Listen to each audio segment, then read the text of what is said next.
Dieu va changer le nom en Sarah. Alléluia. Amen. Ça, c'est l'Ancien Testament. Vous allez remarquer qu'il y a beaucoup de patriarches que Dieu a changé leur nom. Mais dans le Nouveau Testament, voici quelqu'un que Dieu veut utiliser. Dieu veut confier la clé du royaume. Il s'appelle Cephas. Or, Cephas signifie roseau. Pour celui qui connaît la branche ou l'arbre qu'on appelle le roseau, on peut trouver souvent les roseaux dans les marécages. Vous allez remarquer que le roseau, quand le vent souffle, c'est un arbre qui balance comme ça, il va à gauche, il vient à droite, il va devant, ça ne casse pas. Et depuis que l'homme est né, cet homme est né, c'est le nom que son père, n'est-ce pas, l'a donné. Cephas. Vous allez remarquer que dans sa marche avec Jésus, tantôt il est comme ça, tantôt il est ici, tantôt il est là. Et un matin, Jésus dit, toi, on ne t'appellera plus Cephas, mais on t'appellera Pierre. Donc, Simon Pierre. Alléluia. Jésus change son identité. Jésus l'appelle Pierre. Et un jour, remarquez très bien, quand Jésus donne le nom Pierre, ce nom va l'influencer. Un jour, Jésus, 3 ans de ministère, et au soir de sa vie, il réunit donc ses apôtres. Il dit, qui dites-vous que je suis? D'autres disent que toi tu es Jean-Baptiste, d'autres disent que tu es Jérémie, d'autres disent que tu es ceci. Il dit non. Pierre dit, quand je te regarde en réalité, tu n'es pas un prophète, tu n'es pas l'incarnation de quelqu'un d'autre. Tu es le Christ. Alléluia.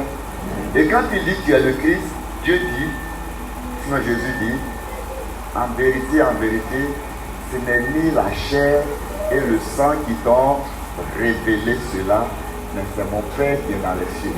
Voici donc quelqu'un qui reçoit une révélation parce que son nom va l'impacter, son nom va l'influencer. Et au-delà de ce que Jésus vient de dire, Jésus va plus loin et puis Jésus dit, tu es Pierre. Sur cette pierre, je bâtirai mon église. Je te donne les clés du royaume. Bon, Cephas veut dire roseau, quelqu'un qui vacille. Est-ce qu'on peut te confier une mission à quelqu'un qui vacille? Mais il peut te tromper en route, en chemin. Mais quand Jésus dit tu es pierre, vous voyez la pierre, non, la pierre est solide. La pierre ne bouge pas. La pierre, en quelque sorte, est loyale. C'est-à-dire, elle est fixée, elle est là. Mais le réseau peut te trahir, peut te tromper. Vous allez remarquer que Pierre va tromper Jésus. Mais après, il est resté solide, fidèle. Il a même défié des soldats romains. Alléluia. Donc, moi, en examinant la Bible de l'Ancien jusqu'au Nouveau Testament, le constat, c'est que quand Dieu veut prendre quelqu'un pour accomplir une mission, là, il change son nom. Alléluia. Il change son nom. Mais Dieu te donne un nouveau nom au nom de Jésus. Amen. Et Dieu te donne un nom prophétique au nom de Jésus. Amen. Alléluia. Amen. Le texte que nous avons lu ici, il s'agit du troisième patriarche. Le premier patriarche, c'est Abraham, Isaac et Jacob. Alors, Jacob, lui, il est né jumeau. Son frère aîné s'appelle Ésaü. Tu comprends bien? Alors, la Bible dit que les deux là sont nés et le père donne comme nom premier Ésaü et le deuxième Jacob. Que signifie Jacob? Dans la langue hébraïque, Jacob signifie, écoute-moi très bien, usurpateur. Répète avec moi. Usurpateur. Et Jacob signifie encore trompeur. Donc, depuis l'école primaire, quand le maître fait appel et puis tu entends Jacob, ça veut dire trompeur. Présent monsieur, jusqu'au collège, jusqu'à l'université, je ne sais pas à quel niveau il a eu, mais tous les jours qu'on appelle Jacob, c'est le nom usurpateur, trompeur, usurpateur, trompeur. Eh bien, un jour, son père décide de bénir son frère ennemi. Parce que la tradition juive, c'est ça. On donne l'héritage à qui? L'aîné. Donc, papa, la nuit, dit à son épouse, demain, il aura une cérémonie de bénédiction. Je vais bénir mon fils aîné parce que je sens que je vais quitter ce monde-là, je vais mourir. Maman est couchée et puis elle a entendu. Oh, la maman aimait Jacob. Si je demande à des mamans ici, tous des enfants, dis-moi le nom de l'enfant que tu aimes. Elle ne peut pas dire ça. Ça est dans le cœur, souvent on ne dit pas. Mais comme la maman aimait Jacob, et elle entend que son mari veut bénir Ésaü matin. Avant 6 heures du matin, elle se lève et elle réveille son petit. Jacob dit, mon petit, ton père m'a dit quelque chose la nuit. Vous savez, il y a un adage qui dit, la nuit, c'est faux. C'est à cause des femmes qui écoutent ce que le mari dit et puis vient de raconter. La nuit ne porte pas conseil. C'est Dieu qui donne conseiller. Il est l'admirable conseiller. Et donc, il appelle l'enfant et dit, bon, tu sais, quand papa veut bénir, parce que c'est une dame qui a compris que une parole qui sort de la bouche d'un père peut produire des effets.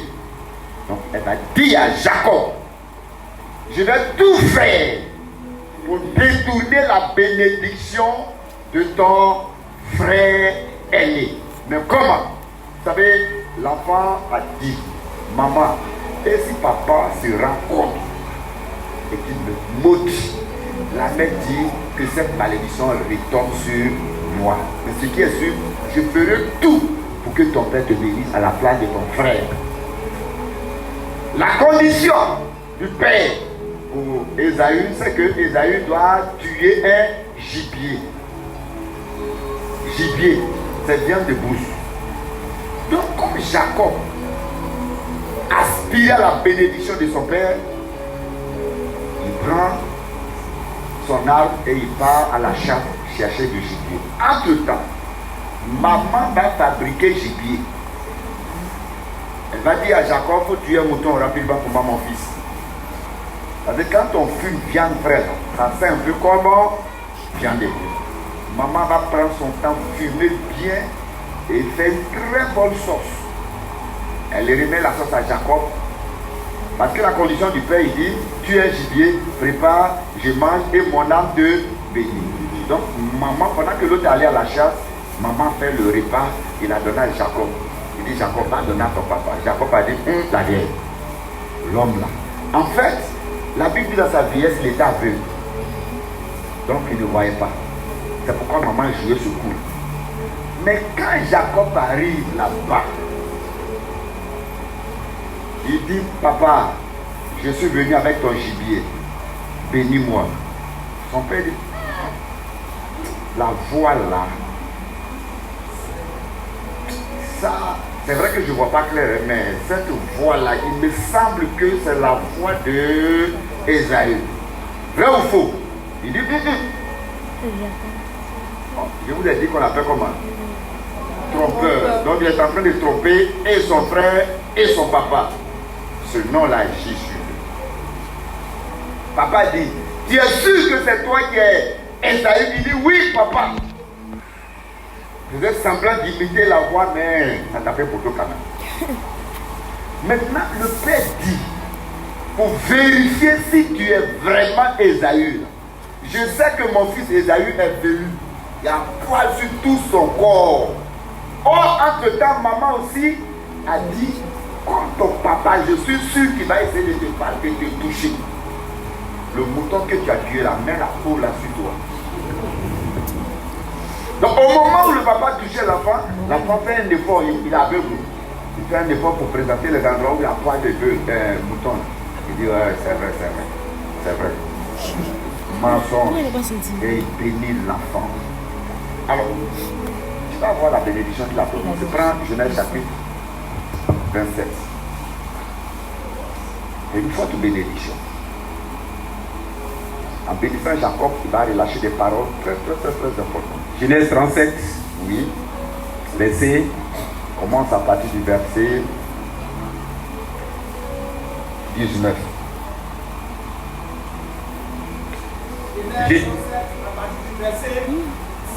Oui. Il se dit l'un à l'autre. Non. 27. Vas-y.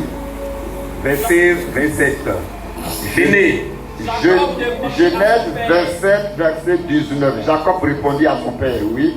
Jacob répondit à son père, je suis Ésaü. Voyez comment il ment, non? Ton père. Donc ce nom-là l'influence. À l'école, je suis sûr qu'il a menti. Il a menti jusqu'à fatiguer. Oui. Ton fils aîné. Je suis ton fils aîné. Répète avec moi, menteur. Menteur. J'ai fait ce que tu m'as dit. Dis menteur. Menteur. Continue. Lève-toi, je te prie. Assieds-toi et mange de mon gibier. Dis menteur. Menteur. Afin que ton âme me bénisse. Isaac dit à son fils. Isaac, son père, dit. Hé, quoi? Tu en as déjà trouvé?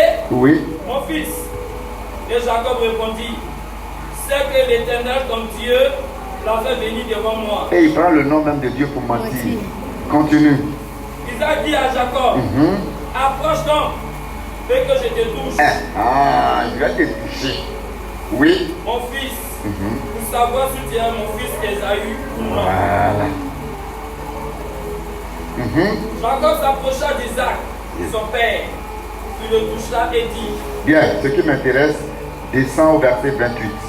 Verset 28. Que Dieu te donne de la rosée du ciel. Donc voici comment son père va bénir. Que Dieu te donne quoi? De la rosée du ciel. Oui. Que de la graisse de la terre. Du blé. Donc il est béni la rosée du ciel, de la graisse de la terre, du blé, et du vin, en abondance. Vous vous souvenez, en abondance. Jean 10, 10. Je suis venu afin que mes brebis aient la vie et qu'elles soient dans l'abondance. Verset 29, son père continue de bénir. Que des peuples te soient soumis. Que des peuples te soient soumis. Et que des nations se prosternent devant toi. Et que même des nations, pas des individus, des nations se prosternent devant toi. Continue. Sois le maître de tes frères. Sois le maître de tes frères. Que les fils de ta mère se Oh, prosternent mais ça devant c'est une toi. grande bénédiction, hein. Si c'était moi, papa ne termine pas la phrase et puis je réponds Amen. Amen. Alléluia. Et là, il est en genoux, il est conscient qu'il a menti, mais quand même, il reçoit la bénédiction de son père. Vas-y.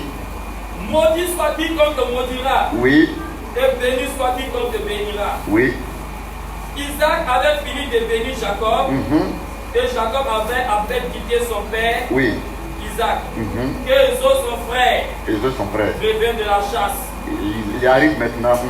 Il fit aussi un maire. Ouais, Il porta à son père. oui. Et il dit à son père, que mon père se lève et mange du gibier de son fils, Oui, afin que ton âme bénisse. afin que ton âme bénisse. Isaac, son père, Écoutez bien, Isaac, son père, lui dit, lui dit, qui es-tu? qui es-tu? Et il répondit, Hein? je suis ton fils aîné des autres. Oui, Isaac fut saisi d'une violente émotion. oui. Et il dit, qui est donc celui qui a chassé du gibier? Oui. Il me l'a apporté. J'ai mangé de tout avant que tu vinsses. Oui. Que je l'ai béni. Oh, c'est trop tard. Aussi sera-t-il béni. Oui. Lorsque Ésaü entendit ces paroles de son père, il poussa de forts cris, Oui. plein d'amertume. Et dit à son père, bénis-moi aussi, mon père. Bénis-moi aussi, mon père. Isaac dit, ton frère est venu avec ruse. Ton frère est venu avec ruse. Et il a enlevé ta bénédiction. Si quelqu'un enlevait ta bénédiction par ruse, au nom puissant de Jésus, aujourd'hui, Dieu te restituera ta bénédiction. Amen. Ton frère est venu avec quoi? Et il a enlevé ta bénédiction. Mais en réalité, qui a enlevé cette bénédiction? C'est la langue de qui? Du Père. C'est la langue du Père. Dis à quelqu'un qui va comprendre quelque chose ce matin. On va comprendre quelque chose ce matin. Ton frère est venu avec ruse et il a levé ta bénédiction. Mais c'est toi, papa, qui a donné la bénédiction. Non. Tu as encore la parole dans ta bouche. Mais récupère et puis donne à qui tu dois. Ou bien, verset 36. Esaïe dit, Écoutez, hein, son frère pleure jusqu'à quand papa dit non, je l'ai déjà béni. Écoutez la réaction de son grand frère. est-ce parce qu'on l'a appelé du nom de Jacob? Ah, son frère même sait que c'est à cause de son nom là qu'il a perdu son droit de naissance. Est-ce parce qu'on l'appelait du nom de Jacob Qu'il m'a supplanté 2 fois. qu'il m'a supplanté ça fait 2 fois que cet enfant-là vient de me supplanter. Dire, ah bon. Donc, le nom que quelqu'un porte là, peut pousser cette personne à mal agir, à faire de mauvaises choses, et même aller plus loin, à arracher la bénédiction de certaines personnes. Est-ce parce qu'on l'appelait Jacob qui m'a supplanté 2 fois? Bon, maintenant je vous pose une question. Le père venait de se rendre compte que franchement il s'est trompé, non? Il s'est trompé. Voilà. Je me suis trompé et j'ai béni le cadet. Au lieu de bénir l'aîné. Quand c'est comme ça, on fait quoi? Un bon père. Chez nous, on dit, quand tu maudis et puis on te demande pardon, on dit il faut retirer ta parole. C'est ça, non? On dit retire sa parole. Mais vous allez voir s'il a retiré sa parole. Lis le verset 1 du chapitre 28. Maintenant qu'il sait qu'il s'est trompé, normalement il doit retirer sa parole. Mais non, il ne retire pas sa parole. Isaac appela Jacob, le bénit et lui donna cet ordre. Maintenant qu'il est au courant que Jacob l'a trompé puis l'a béni, là, il le fait appel. Et puis il vient ici. Peut-être qu'en allant son cœur battait, il dit, oh, je suis mort maintenant. Mais quand il arrive, vas-y. Tu ne prendras pas une femme parmi les filles de Canaan. Son père lui dit, tu ne prendras pas une femme ici. Lève-toi. Lève-toi. Va à Padan Aram. Oui. À la maison de Pétuel. Oui. Père de ta mère. Et prends-y une femme dans tes filles de Laban, frère de ta mère. Va te marier. En plus de la bénédiction qu'il t'est donnée, va te marier. Vas-y. Que le Dieu Tout-Puissant. Et il bénit encore, il brise encore la bénédiction. Mais on t'a dit qu'il a trompé. Maintenant que tu es au courant. Vous comprenez quelque chose? Maintenant que tu es au courant que tu t'es trompé là, normalement tu dois bénir. Comme je l'ai dit à qui de droit. Non. Hein. Qu'est-ce qu'il dit? Que le Dieu Tout-Puissant te bénisse. Que le Dieu Tout-Puissant te bénisse. Oui. Te rende fécond. Te rend fécond. Te multiplie. afin que tu deviennes une multitude de peuples. Afin que tu deviennes une multitude de peuples. Assieds-toi, mon fils. Il a été béni ou n'a pas été béni? Il a été Il est béni. On va aller pas à pas. Combien de fois? 2 fois. La première fois là, le père ne savait pas, il s'est trompé. Mais la deuxième fois là, il est conscient. Donc il le bénit maintenant. Normalement, une telle bénédiction, ça va prendre maintenant. Vous allez remarquer. Malgré la bénédiction de son père, il a passé 20 ans de galère, 20 ans de souffrance, 20 ans de misère pour gagner le temps. Je n'ai pas du tout ces passages. Il a travaillé, mais la Bible dit qu'on a diminué son salaire 10 fois. Chaque année, ce n'est pas promotion, on diminue le salaire. On travaille pour avoir promotion et lui il travaille pour régresser. Voici quelqu'un, j'imagine qu'il avait 100 000, il a débuté avec 100 000.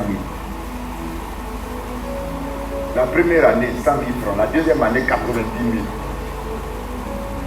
Troisième année. Vous voyez un peu comment il est parti? Oui. Il a régressé. Et ça pendant 20 ans. Deuxièmement, son père a dit, va te marier. Donc là où il est parti, effectivement, il va travailler pendant 7 ans. Vous allez comprendre l'influence du nom là sur sa vie. Son père dit, son beau-père dit, tu veux épouser ma fille? Il dit oui. Laquelle? Il dit, je veux épouser la petite là, pas la grande. Oh, la petite s'appelait comment? Rachel. Il travaille 7 ans pour la dot de Rachel. La 5e année, il y a une cérémonie de dot. Bien. Il veut prendre la jeune fille pour aller à la maison. Il dit non. Chez nous ici, là. Femme va pas dans la journée. La nuit. Regardez comment on va le tromper. Lui, il a trompé, non? Il a trompé son frère. Il a pris sa bénédiction. Vous savez, ce nom-là va pousser. Jacob a trompé les gens, mais ce nom aussi va pousser les gens aussi à tromper Jacob. Il finit sa dot. Il a bossé 7 ans pour doter femme. Le jour du mariage, on dit pas. Et on envoie la jeune fille à la nuit, minuit, 1h du matin. Ils ont coupé couleur dans le noir. Et au lieu de déposer Rachel, on dépose Léa. Il finit de faire un tour, il se réveille le matin. Il regarde le visage, c'est pas Rachel, il dit aïe. Non, m'a trompé. Il se retourne. Il dit mon beau, pourquoi tu m'as trompé? Son beau dit tu es bête. Chez nous ici, on ne marie pas la petite soeur d'abord. Mais papa, il fallait dire ça. J'ai travaillé pour toi. On dit donc tu veux maintenant Rachel? Il dit oui. Il a travaillé encore 7 ans. Toute sa vie, on a trompé. Son salaire, son mariage, tout trompé. Et un matin, il s'est levé, il a dit, mais attends, mon papa m'a béni, mais je souffre. J'ai reçu la bénédiction de mon père. Non, la première fois, là on peut dire, j'ai menti. Mais la deuxième fois, papa était conscient, il m'a même béni, il m'a donné des conseils. Mais pourquoi je souffre dans ma vie? Mais pourquoi? Et tout c'est pourquoi je sais que tu poses aussi des questions depuis ta conversion. Écoute-moi très bien. C'est ainsi qu'un jour, la Bible dit que Jacob va se retirer seul. Et pendant qu'il méditait, il réfléchissait, un homme apparaît. Et il commence à frapper Jacob. La lecture que le frère a fait, c'est ça. Et pendant qu'il frappait Jacob, Jacob a dit, moi-même j'ai un problème. Et tu viens encore me frapper, mais qu'est-ce que je t'ai fait? Alors Jacob va se défendre. Et pendant qu'il se défendait, la Bible dit que ce personnage-là va frapper sa hanche, déboîter sa hanche. Jacob s'est affaissé. Mais au moment où Jacob était à terre, Jacob a fait un effort pour s'agripper cet homme-là. Et l'homme dit, laisse-moi aller. Jacob dit, je ne te laisserai point aller si tu ne me bénisses. Voyez-vous, ça veut dire qu'il est conscient que la bénédiction que son père a prononcée sur sa vie 20 ans après n'a pas eu d'effet. Et pourquoi la bénédiction n'a pas eu d'effet? C'est son papa qui a prononcé la bénédiction. Mais Jacob dit à cet homme-là, bénis-moi, sinon je ne te laisserai pas. J'ai une question à te poser. Quelqu'un qui a reçu la bénédiction de son géniteur, de son père biologique, c'est quelle bénédiction que tu cherches au dehors? Qui est mieux placé pour prononcer des bénédictions sur ta vie? Ton père. Celui qui t'a mis au monde. Et Jacob dit, bénis-moi. Et cet homme dit, quel est ton nom? Parce que quelqu'un qui cherche la bénédiction et on demande son identité. Quel est ton nom? Il dit, je m'appelle Jacob. Et cet homme dit, en réalité c'était un ange. Avant de te révéler ce que cet homme a dit, je vais te montrer un verset. Prends un verset. Alléluia. Est-ce que ça va pour tout le monde? Non seulement il a été béni par son père, mais Dieu était avec lui. Genèse 28, verset 15. Comment Dieu peut être avec quelqu'un et puis il est maudit. Verset La 15. malédiction, verset 15. Voici, Oui, Je suis avec toi. c'est Dieu qui parle. Je te garderai partout où tu iras. Et je l'amènerai dans ce pays. Alléluia. Amen. Et donc, Dieu dit à Jacob, voici, je suis avec toi. Et je te ramènerai dans ce pays. Continue. Car Je ne t'abandonnerai point. je ne t'abandonnerai point. Que je n'ai exaucé ce que je te dis. Tu comprends? Et même Dieu lui dit, je ne t'abandonnerai point. Et pourtant, il ne voit rien dans sa vie. Continue. Jacob s'éveilla de son sommeil. Hein? Et il dit, Et il dit, certainement, l'Éternel est en ce lieu. Alléluia. Bon, quand Dieu te dit, je suis avec toi, je vais te bénir, tu ne manqueras de rien. Oh, pendant 20 ans, il n'a rien eu. Donc Dieu ment. Premièrement, il a été béni par qui? Son papa. Deuxièmement, Dieu même dit, je suis avec toi, tu ne manqueras de rien. Mais il a connu plus galère. Pourquoi? Si c'est son père qui a menti, ou qui est faible, mais Dieu quand même, tu ne peux pas mentir. Avec ces deux bénédictions sur sa vie, il a connu la misère. Eh bien, quand il lutte maintenant avec l'ange, l'ange dit, quel est ton nom? Il dit, je m'appelle Jacob. Et l'ange dit, voilà, on ne t'appellera plus Jacob, on t'appellera désormais Israël. On t'appellera Israël. Parce que tu as lutté avec Dieu. Israël signifie celui qui lutte avec Dieu. Dans ta lutte, là, Dieu est avec toi. Dans ton combat, Dieu est avec toi. Oh, hier, son père a béni avec l'absence de Dieu. Une bénédiction précédée par une malédiction.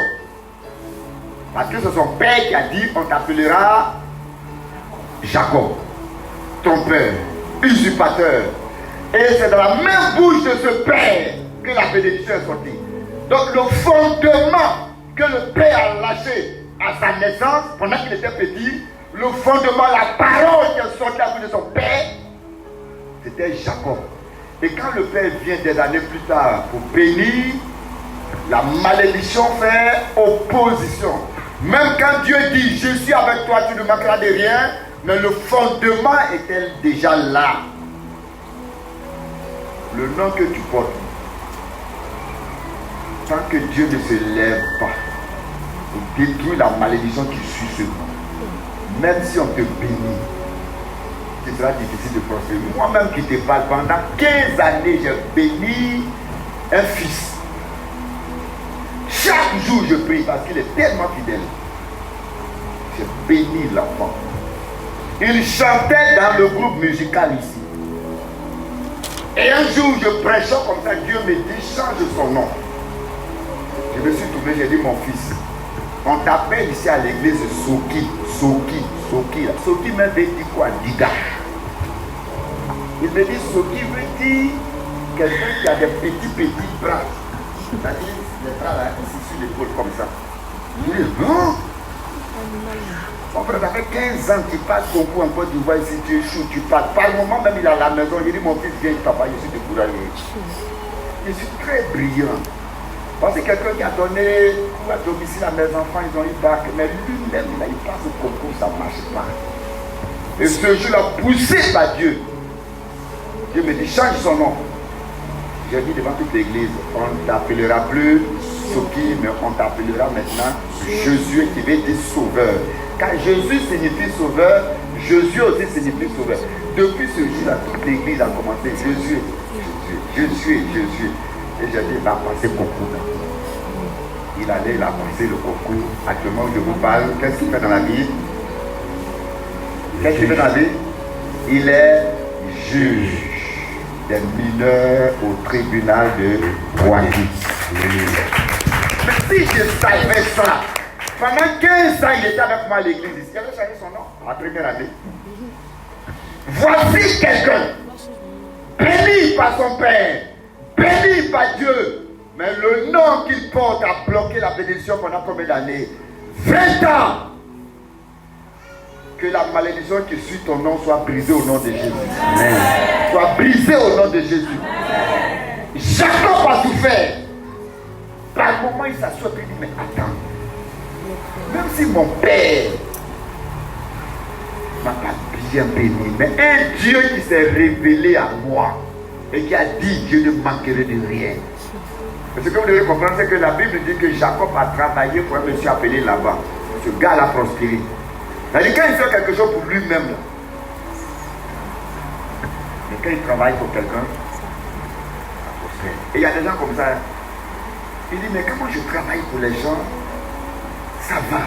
Mais quand je décide de faire mes propres affaires, ça ne va pas. Jacob a connu ce problème. Parce que se déplacer avec un nom, une option maléfique, Jacob, trompeur. Donc son patron va prendre 20 années, va diminuer son salaire. Dans le mariage, on le trompe. Il était donc obligé d'être polygame. Parce qu'on dit, comme tu as adopté la première, tu dois garder. En plus de la première, deuxième. Son nom n'a fatigué. Que Dieu par son sang lave la malédiction qui est sur toi au nom de Jésus. Lave la malédiction qui est sur ta vie au nom de Jésus. Amen. Est-ce que ça va? Amen. Est-ce que ça va? Amen. C'est pourquoi quand Marie était enceinte, ok, vous savez, Marie va donner un nom bizarre, hein? Elle reçoit la visitation d'un ange. Et l'ange dit, l'enfant qui naîtra de toi sera appelé fils du Dieu très haut. Tu lui donneras le nom de Jésus. On l'appellera Emmanuel. Vous savez, l'ange même vient et puis donne un nom. Alléluia. Jésus qui signifie sauveur. Emmanuel qui signifie Dieu est avec nous. Amen, amen, amen, amen. Alors, ça, c'est les noms. En fonction de la signification de ton nom, tu peux échouer dans la vie. Je donnais une conférence à Bassam et c'est le même thème que je traitais. J'ai demandé à un jeune homme de se lever. J'ai dit, mais dis-nous ton nom. Il dit, mon nom c'est tortue. Il a dit ça dans sa langue maternelle et ensuite l'a traduit en français. Ça signifie tortue. Et j'ai demandé à l'enfant, je suis en quelle classe? Il dit, je suis en classe de 5e. Il dit, mais c'est avec qui tu as commencé l'école? Il dit, d'autres sont en première, d'autres sont en terminale. Vous comprenez? C'est avec qui tu as commencé ces pères? Il dit, oui, oui, ma soeur. D'autres sont en première, en classe de première. Et il y a d'autres qui vont passer le bac cette année. Et toi, tu es en classe de 5e. Il dit, oui, que j'ai doublé le CPE là 5 fois.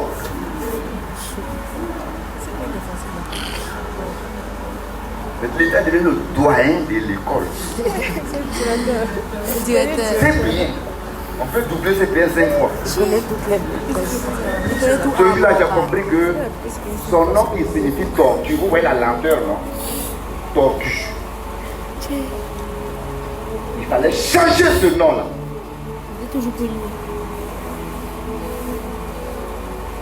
Mais à l'état civil, c'est tortue. Il faut qu'il refait son extrait de naissance. Si tu veux, on peut faire. Ou alors, on peut te donner un nom prophétique que tout le monde t'appelle. Regardez les artistes là, quand tu attends Alpha Blondy, ça c'est son nom, ça? Non. C'est pas son nom. Ça fait connu. Vous voyez un peu, non? Voilà. DJ Arafat, c'est pas son nom. Alors, vous savez, dans le monde spirituel, tu peux prendre un nom et puis ce nom va t'influencer et tu peux devenir star. Dans le domaine spirituel, en Jésus, si tu es né, on t'a donné un nom qui t'influence négativement, un homme de Dieu ou un pas Dieu. Sous l'inspiration de Dieu peut te donner un nom biblique et ça va changer ta destinée. Tu n'as pas dit Amen. Tu n'as pas dit Amen. Amen.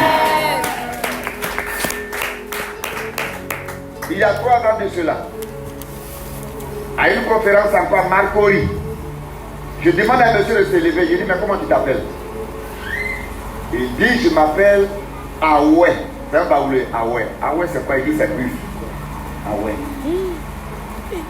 Il dit, son nom là, c'est Aoué. Je dis, bon, buff. Et sa grande sœur, qui était assise là, a soulevé la main. Elle dit, papa, je vais parler. Que mon frère que tu vois, depuis il est né, c'est aujourd'hui, là, il est venu à Dijon. Il vient d'arriver. Et j'ai dit qu'on a un programme. Et même quand il est au village, là, il ne reste pas au village, il est toujours au campement. Il dit, mais c'est normal. Ah ouais, il dit, buffon le buff là, dans la bouche.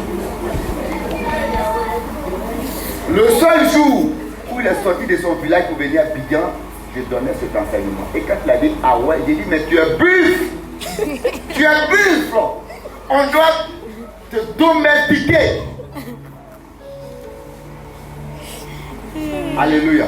Mais pendant que